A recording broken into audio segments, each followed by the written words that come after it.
Welcome to the World Cup edition of the Jewish Sport Report, brought to you by the Jewish Telegraphic Agency. I'm your host, Ethan Zohn, and I'm so excited to welcome Yael Averbuch West. She is the current general manager of Gotham FC in the NWSL. She's also the executive director of the NWSL Players Association. She grew up in Montclair. She went to UNC. She represented the US 26 times. She played for close to 10 years in the NWSL. And the best part about it is she's Jewish.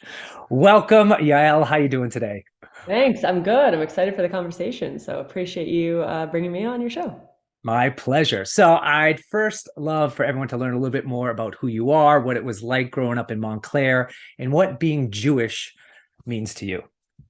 Yeah, well, I think because of my name, I never really, I always felt a little bit different.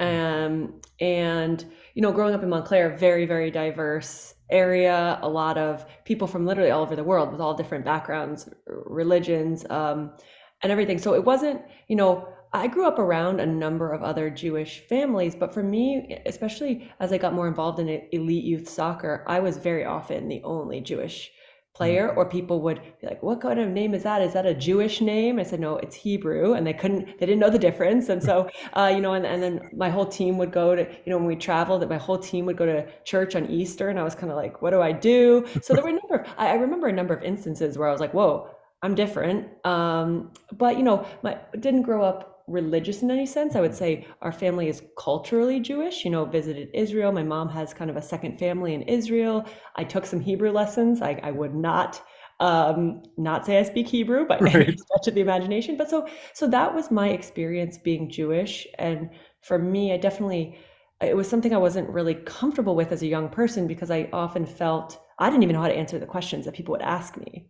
when I was on teams and stuff.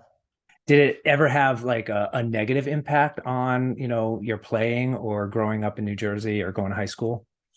Uh, I wouldn't say a negative impact. I definitely do think it made me feel like an outsider Right. sometimes, especially, I would say the higher I went in terms of like the youth soccer world and some of the youth national teams and stuff, I was definitely an outsider at times. The team would do Bible study and it was not the Old Testament that they were studying. So, What um, did you do in that situation?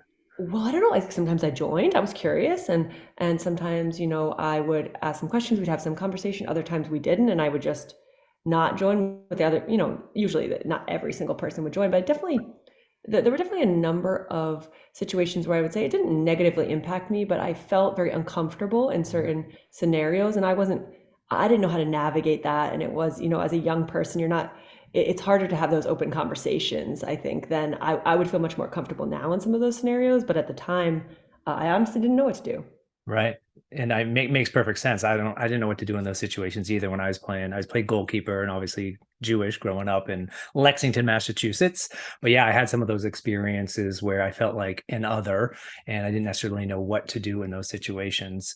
You went on to go to UNC. You had a pretty incredible career. So, and then you won two championships, I think 2006, 2008. So what was that experience like? And were you part of the Jewish community on campus, like with Hillel or Chabad or anything like that at UNC? I so I kind of like I would say dabbled in the Jewish community in Yeah. college.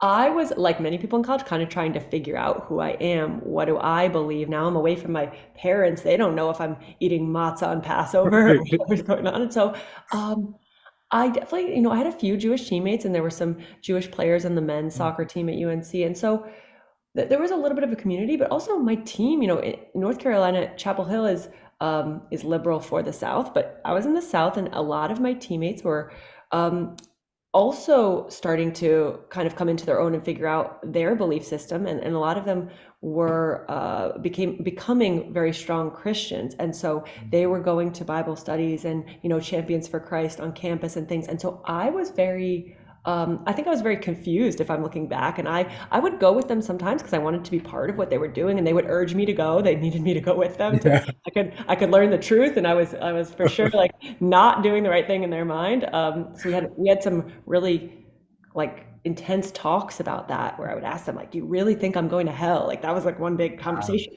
and I did actually have a teammate of mine say to me, "Yes."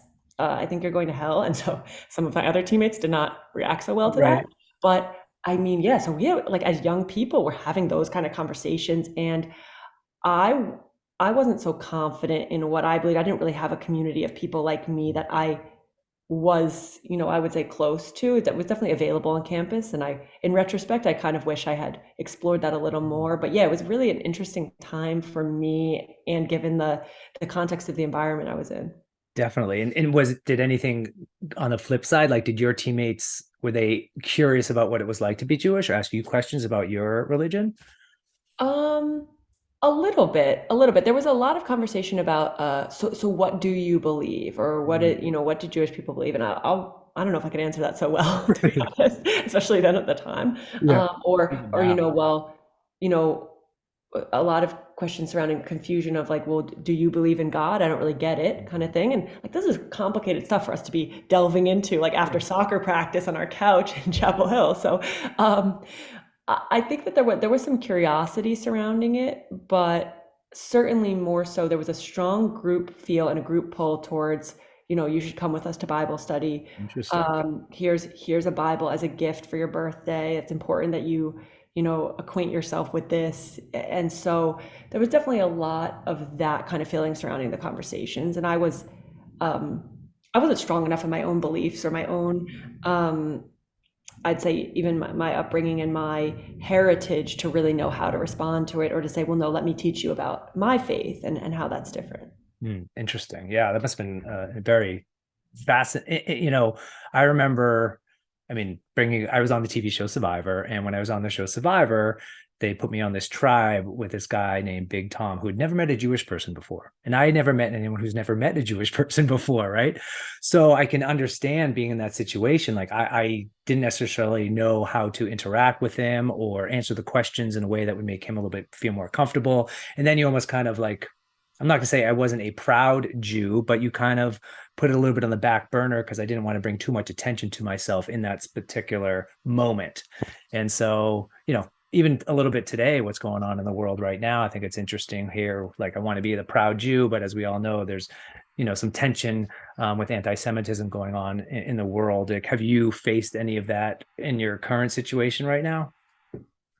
Well, I would say not currently. I'm pretty isolated in my life right now, and so for good and bad. But certainly, I think that the time that really struck me, where I became very aware of the strength of anti-Semitism, because like I said, growing up, I think where both of us did, you're a little bit, everybody knows Jewish people, even if they're not Jewish or don't necessarily know that much about Jewish beliefs. But I had a couple instances. One was when I played in Sweden, actually, and I connected with the Jewish youth community in Sweden. So that was my first time really connecting with the Jewish community, which was funny.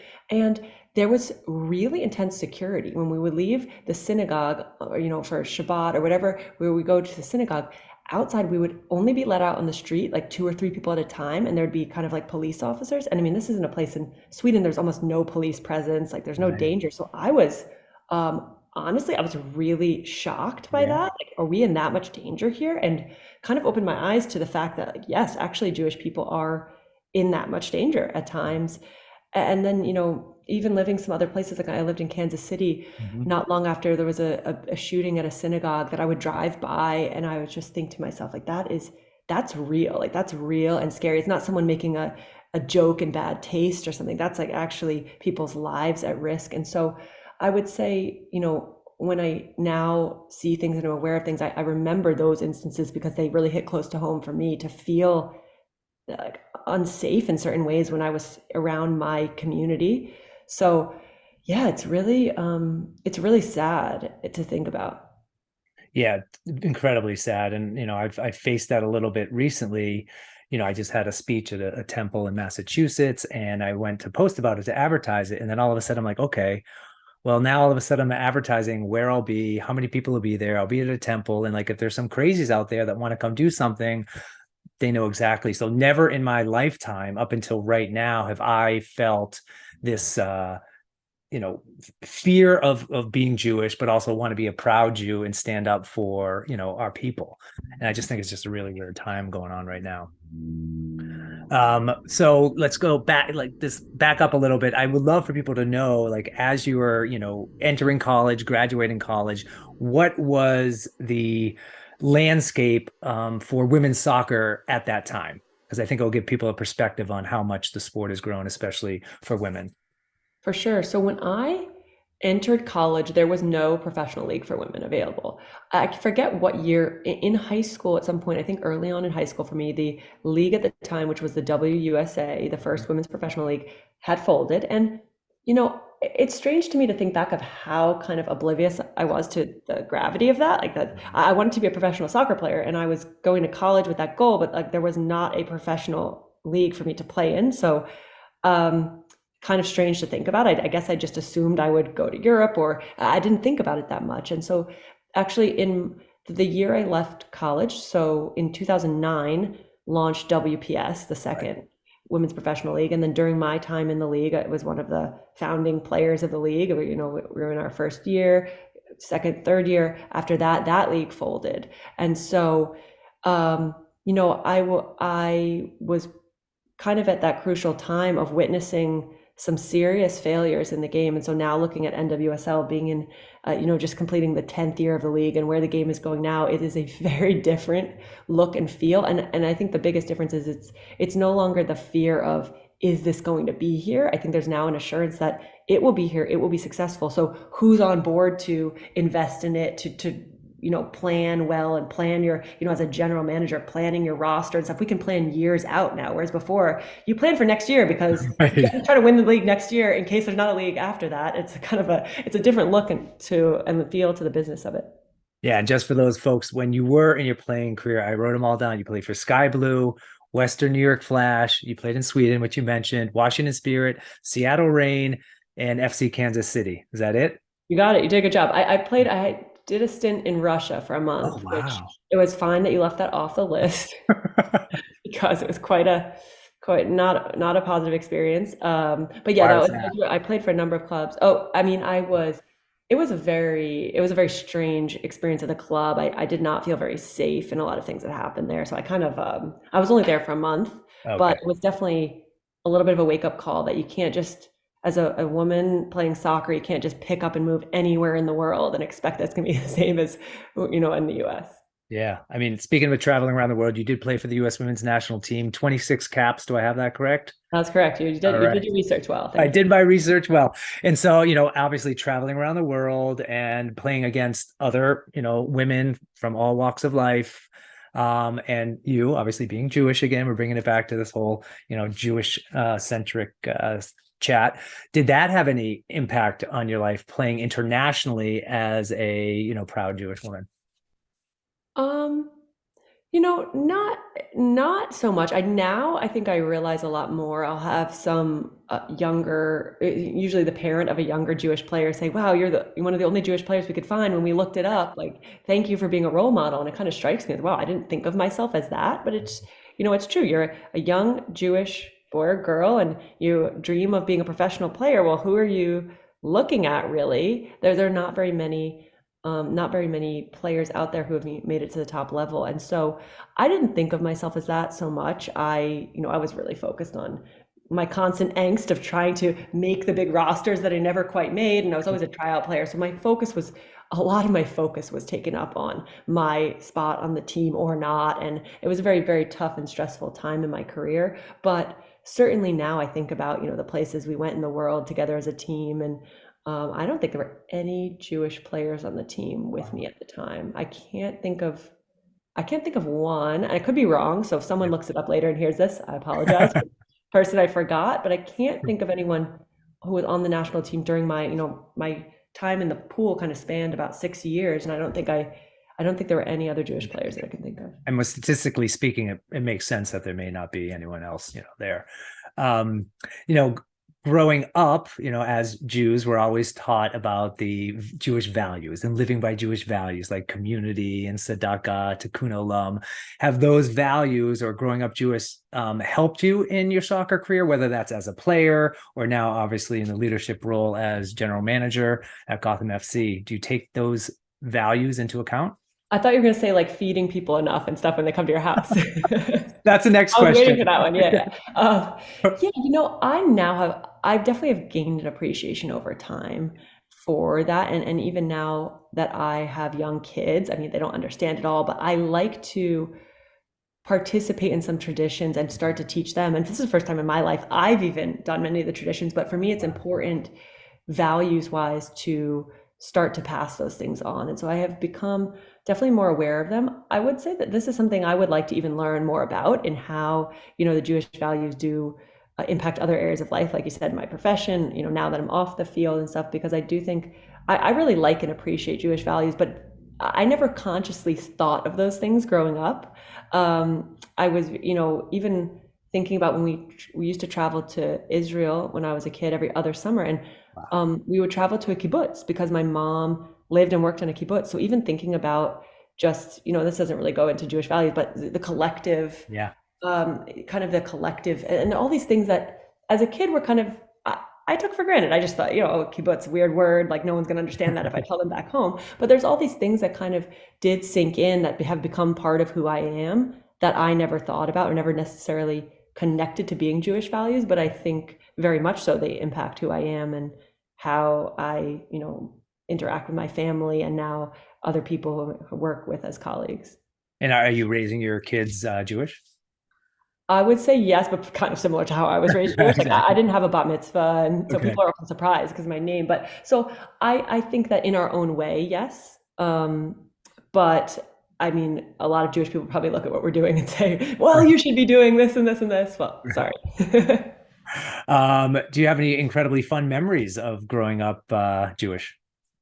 Incredibly fun memories. Let me think about Right, that. a fun trip, like when you said we went to Israel. Like I went back to Israel this past summer, played in the Maccabi games for the Masters. Over 45-year-old Jewish men. It's a fun sight to see playing soccer. But I mean, I'd been to Israel before, but going back again just was just a transformational experience, and being able to do that with a team. And we have wanted to achieve a common goal, like win the gold medal, which didn't end up happening. But I'm recently like revived in my Judaism, and I just feel a lot more connected to my brotherhood, I guess you could say. Yeah, I think that I would like to go back. I think going back to Israel as an adult would be hugely impactful for me. My sister actually played in the Maccabea games, and so, but I never got to. I never did birthright or anything where I would have gone back as an adult. And the trips that we would take when I was younger, my sister and I were very young, and it was by the time I started playing soccer that eclipsed the opportunity Right. to go anywhere in the summer. Like our trips were decided for. So we never I have not been back since, it was when I started playing soccer. That was my last time Wow. visiting We got to Israel. get you back to Israel. Yeah, I know. I think that going back at this point would be really impactful. So I would say that my fun experience might be yet to come. Maybe we get Gotham FC as a team to go over to Israel and play some For exhibition, preseason. right? Perfect. Right? We'll do it next week. How about that? Yeah, sounds good. All right, like circling back to, Judaism. Let's talk about the bagel, right? The perfect circle. The That's not what I children. thought you were going to say. What? Not where I thought we were going with Yeah, that. of course. That's what this is all about. It is the circle of life. Yeah. So like a soccer ball, right? For me, the soccer ball is the circle of life. So describe to me your perfect bagel. Oh, okay. How would you order it? What flavor? What would you put on it? What would it Yeah. look like? Well, it depends a little bit on my mood. I would say Okay. something I did get into that I never liked before, but I now am into an everything bagel toasted with cream cheese, but not the big like seven bagels worth of cream cheese on one, like a thinner smear of cream cheese. So yeah, that would be like if I had to order right now, that's what I would get on my bagel, and Oh, that's the type of bagel. delicious. That's a perfect answer. Yeah, thank Um, you. I'm glad you approve of my bagel. I totally approve it. But so yeah, that's all I got for you. And I just want to say thank you, and thank you for being part of the World Cup edition of the Jewish Sport Report. And I wish you all the best in your endeavors in the soccer world. And hopefully I can see you in person one day. Yes, thank you. Maybe in Israel. Yes, in Israel. We'll do this again in Israel. Yes, perfect. Thank you.